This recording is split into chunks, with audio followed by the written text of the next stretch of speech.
हे रामचंद्र, धर्मात्मा विश्वामित्र ने पुष्कर क्षेत्र में फिर 1000 वर्ष तपस्या की।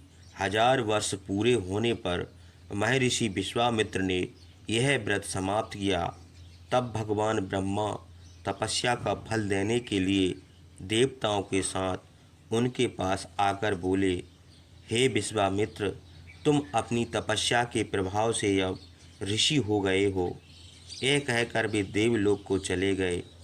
उसके बाद महातपस्वी विश्वामित्र फिर तपस्या करने लगे।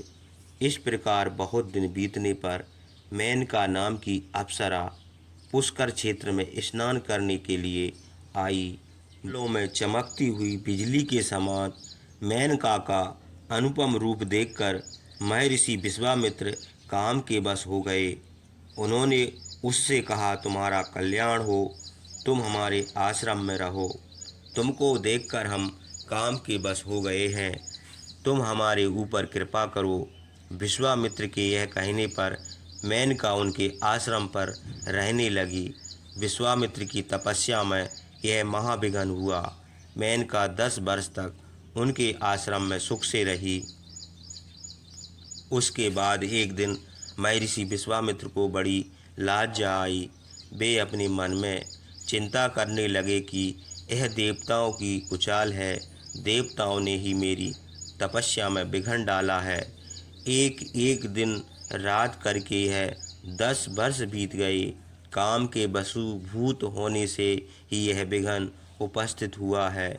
महर्षि विश्वामित्र बड़े दुख से यह कहकर पश्चाताप करते हुए लंबी सांस छोड़ने लगे। महर्षि की यह दशा देखकर मेनका डर के मारे कांपने लगी। वह हाथ जोड़कर उनके सामने खड़ी हो गई। हे रामचंद्र, विश्वामित्र ने मेनका को मधुर वचनों से तसल्ली दी। फिर वे उसे विदा करके उत्तर पर्वत पर चले गए और काम को जीतने के लिए कौशिकी नदी के किनारे कठिन तपस्या करने लगे।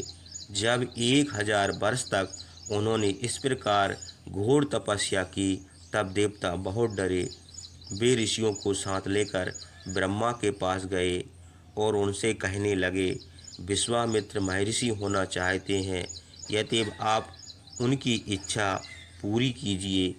देवताओं की यह बात सुनकर लोकपति मह ब्रह्मा ने विश्वामित्र से कहा, हे महर्षि, तुम्हारा कल्याण हो, मैं तुम्हारी तपस्या से प्रसन्न हूँ। हे कौशिक, अब मैं तुमको महर्षि पद देता हूँ।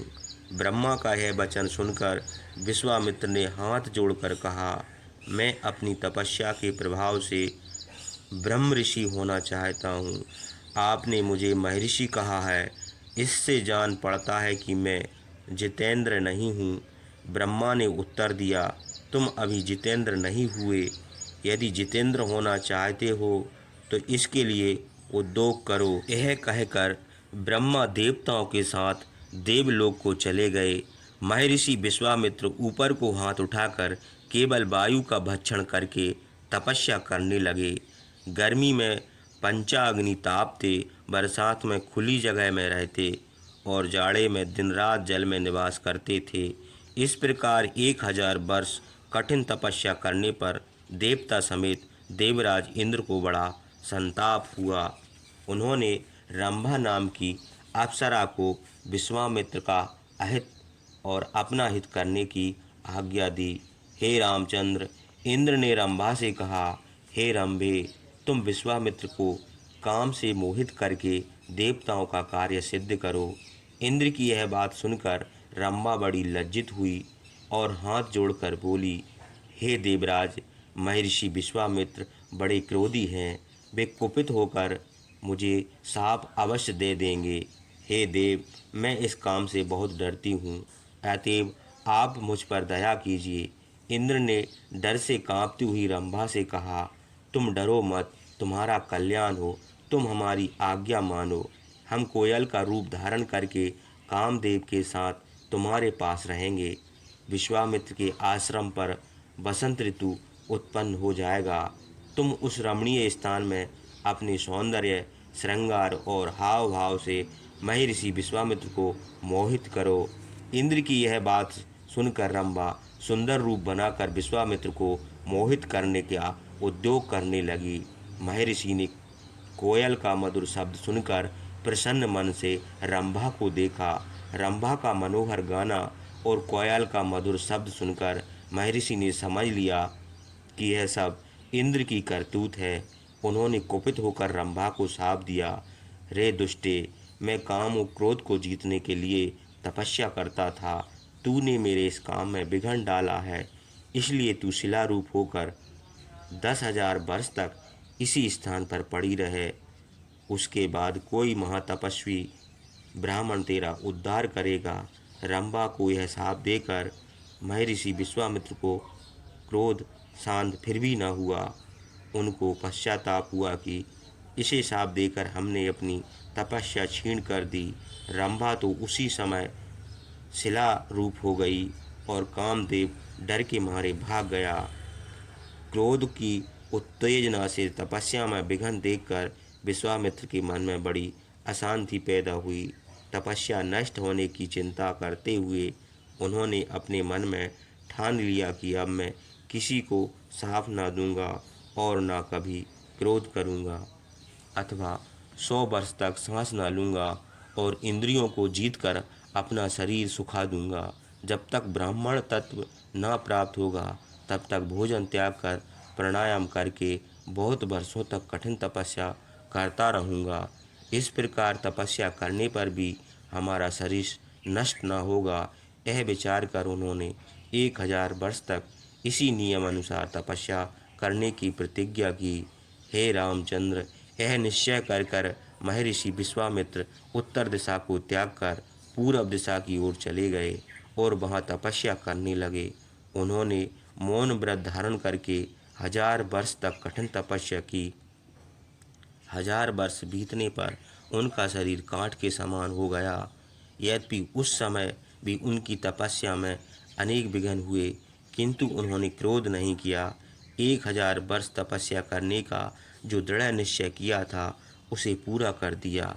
व्रत समाप्त होने पर जब उन्होंने भोजन करने का इरादा किया तब ब्राह्मण का रूप धारण करके इंद्र ने उनके पास आकर उनका भोजन मांग लिया। विश्वामित्र अपना भोजन उस ब्राह्मण को देकर उस दिन भी भूखे रह गए, किंतु ब्राह्मण से कुछ न बोले, क्योंकि फिर उन्होंने मौन व्रत धारण कर लिया था। 1,000 वर्ष तक सांस न लेने से उनके ब्रह्मरंध्र से धुआं निकलने लगा। उस धुएं से सारा संसार व्याकुल हो गया। देवता, ऋषि, गंधर्व, सर्प और राक्षस विश्वामित्र की तपस्या देखकर घबरा गए। सबका तेज मंद हो गया। वे लोकमय पितामह के पास जाकर कहने लगे, हे भगवान, हम लोगों ने विश्वामित्र को कुपित करने के लिए अनेक प्रकार के उद्योग किए, किंतु किसी उपाय से भी कृत कार्य न हो सके, बल्कि उनकी तपस्या और भी बढ़ गई। उनमें रत्ती भर भी पाप नहीं देख पड़ता। यदि अब भी आप उनकी अभिष्ट वर नहीं देंगे तो वे अपनी तपस्या से तीनों लोकों का विनाश कर देंगे। इस समय सब दिशाएं उनके तपोबल से व्याकुल हो रही हैं। कहीं प्रकाश नहीं है, समुद्र कांप रहा है और पर्वत फटे जाते हैं, पृथ्वी कांपती है और वायु बड़े वेग से चलती है। हे भगवान, अब हम लोगों को कोई उपाय नहीं समझता। हमको जान पड़ता है कि सारा संसार नष्ट हो जाएगा। इस समय डर के मारे तीनों लोग कांप रहे हैं और व्याकुल हो गए हैं। महर्षि विश्वामित्र के तेज से भगवान सूर्य देव तेजहीन हो गए हैं। यतएव हे भगवान, प्रलय काल के अग्नि के समान महर्षि विश्वामित्र द्वारा सृष्टि का संहार हो जाने के पहले ही आप उनको प्रसन्न कीजिए। यदि वे स्वर्गलोक का राज चाहते हैं तो आप वही उनको दे दीजिए। देवताओं के यह कहने पर ब्रह्मा उनको साथ लेकर विश्वामित्र के पास गए और उनसे कहने लगे, हे ब्रह्मऋषि, आपकी तपस्या से हम लोग प्रसन्न हैं। कौशिक, अपनी तपस्या के प्रभाव से आप ब्राह्मण हो गए।